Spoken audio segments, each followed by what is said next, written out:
नदुरबार का इलाका जैसे समय में ठहर गया था। यहाँ के लोग अब भी पेड़ पौधों की छाल और पत्तों से तन ढकते, फल खाकर जीते और बीमारियों का इलाज जंगल की जड़ी बूटियों से करते। उनके लिए शिक्षा और विज्ञान किसी अभिशाप से कम नहीं था। उनका विश्वास था कि किताबें और दवाइयाँ उनकी प्राचीन संस्कृति को नष्ट कर देंगी। इसलिए उन्होंने अपने बच्चों को कभी पढ़ने नहीं दिया। बाहरी दुनिया का कोई भी इंसान उनके गांव की सीमा में कदम नहीं रख पाता। लेकिन एक दिन सरकार की तरफ से एक वरिष्ठ वैज्ञानिक और समाज सेवक डॉक्टर डुंडू इस क्षेत्र में पहुंचे, जहां उसका स्वागत बड़े अजीब तरीके से हुआ। अरे सुनो सुनो, क्या तुम इसी गांव में रहते हो? अरे ऐसे घूर क्यों रहे हो और बोलते क्यों नहीं? गूंगे हो क्या? अरे बोलना नहीं आता क्या तुम्हें? अरे बहरे भी हो क्या? सुनाई भी नहीं देता तुम्हें? देखो देखो गांव वालों, हमारे गांव में कौन सा नया राक्षस आया है। क्या राक्षस? मैं राक्षस दिखता हूँ? बेचारे डॉक्टर अपने बारे में ये बात सुनकर चौंक गए और देखते ही देखते चारों ओर 100-150 लोगों की भीड़ जमा हो जाती है। देखो तो ये कितना अजीब है, सफेद भूरे बाल, सफेद कपड़े, ये किसी झाड़ जैसा दिखता है। और वो गले में कौन सा सांप है? तभी गांव का मुखिया पंडित डॉक्टर को पूछता है, कौन हो तुम? यहाँ बाहरियों का आना मना है, तो तुम यहाँ हमारे इलाके में क्या करने आए हो? देखिए मैं कोई राक्षस नहीं हूँ, मैं एक डॉक्टर हूँ और यहाँ मैं आपके जीवन को समझने और आपके बच्चों तक ज्ञान पहुँचाने आया हूँ। मैं सिर्फ मदद करना चाहता हूँ। ज्ञान? तुम्हारी किताबें हमारे देवताओं का अपमान है, हमें इसकी जरूरत नहीं है। ये हमारी संस्कृति को नष्ट कर देगी, समझे? इसीलिए अभी के अभी यहाँ से लौट जाओ, लौट जाओ। हाँ, लौट जाओ, लौट जाओ। डॉक्टर डुंडू ने भीड़ की नफरत देखी, पर उनके चेहरे पर हार नहीं थी। उन्होंने गांव की सीमा पर बने एक छोटे से झोपड़े में रहने का निश्चय किया। ये गांव वाले लगता है मुझे अपनाएंगे नहीं, इसलिए मुझे पहले इनका विश्वास जीतना होगा, जिसके लिए मेरा यहाँ रहना जरूरी है। अगले दिन से डॉक्टर डुंडू ने अपनी नई जिंदगी शुरू की। वो अपने छोटे से झोपड़े में रहते, अपना काम खुद करते, गांव वालों से बात करने की कोशिश करते, लेकिन कुछ फायदा नहीं होता। कोई भी उनकी बात नहीं सुनता, उन्हें उसके करीब आने नहीं देता। लेकिन एक दिन जब वो अपने ही झोपड़े में कविता गुनगुना रहे थे, तब एक बच्चे ने उनकी आवाज सुनी और उनसे जाकर मिला। अरे तुम तो गाना गाते हो, और वो तुम्हारे हाथ में क्या है?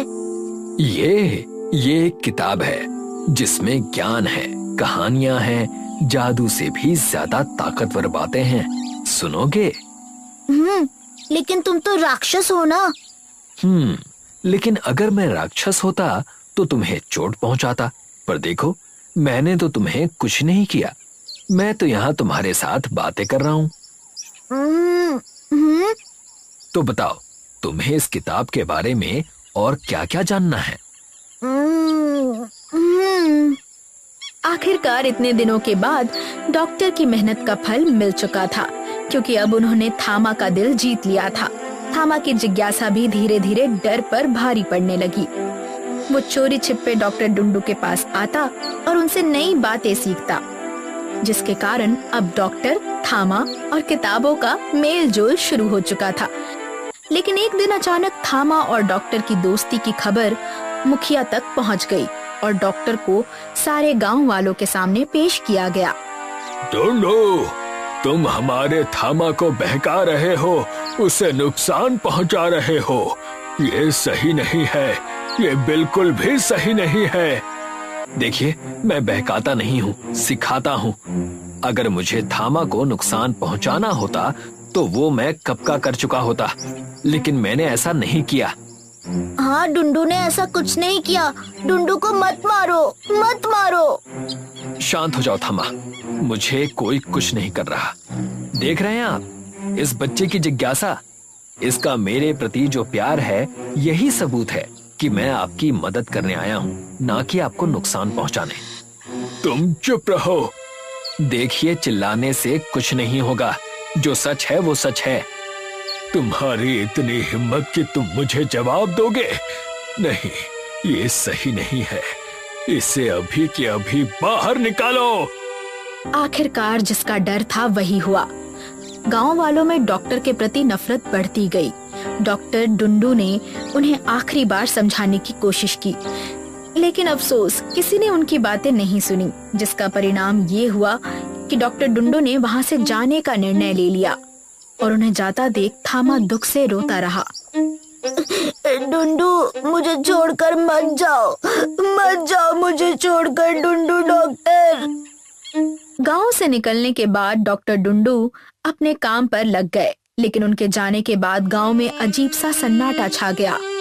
थामा दिन ब दिन कमजोर होता गया। उसके चेहरे की हंसी गायब हो गई। खाना पीना छूट गया। वो बस बिस्तर पर लेटा बीमारी में डॉक्टर डुंडू का नाम पुकारता। डुंडू, मेरा दोस्त डुंडू, उसे बुलाओ, कोई बुलाओ उसे, डुंडू। लेकिन डॉक्टर के प्रति नफरत के आगे किसी को भी थामा पर जरा भी तरस नहीं आया, बल्कि गांव के मुखिया ने उसका फायदा उठाकर लोगों को भड़काना शुरू किया। देखा, मैंने कहा था ना, डॉक्टर ने थामा पर कोई जादू कर दिया है। ये उसका काला जादू है, इसी वजह से थामा बीमार है। हमें दैवीय पीपल के पेड़ के आगे प्रार्थना करनी होगी, उसी से हम बच सकते हैं। गांव वाले दिन रात प्राचीन पीपल के पेड़ के नीचे इकट्ठा होकर पूजा करने लगे। अगरबत्तियां जलती, ढोल नगाड़े बजते, बलि दी जाती, मगर नतीजा उल्टा निकला। एक दिन अचानक पीपल की डाल पर मोटे काले कीड़े रेंगने लगे, मानो पेड़ को भी कोई भयंकर बीमारी ने घेर लिया हो। मुखिया जी, देखिए, दैवीय पीपल भी बीमार हो गया। अब तो सब खत्म हो जाएगा। अगर ये पेड़ मर गया तो गांव का क्या होगा? ये सब उस डॉक्टर का काम है। उसके जादू ने हमारे देवता को भी बीमार कर दिया। गांव के लोग और भी आतंकित हो उठे।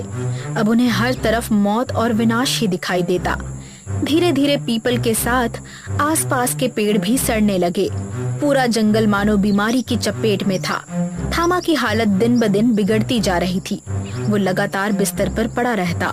उसे देखकर उसका सबसे अच्छा दोस्त बाला कांप उठा। उसे पता था कि अब सिर्फ डॉक्टर डुंडू ही उसके दोस्त की जान बचा सकते हैं। अब मुझे डुंडू को ढूंढना ही पड़ेगा। अगली रात बाला चुपचाप गांव से निकल गया। पूरे जिले में भटकता रहा। चौक चौराहे, बस्ती, बाजार, हर जगह पूछता। आखिरकार थका हारा जब वो लौट रहा था तो उसकी नजर नए खुले अस्पताल पर पड़ी।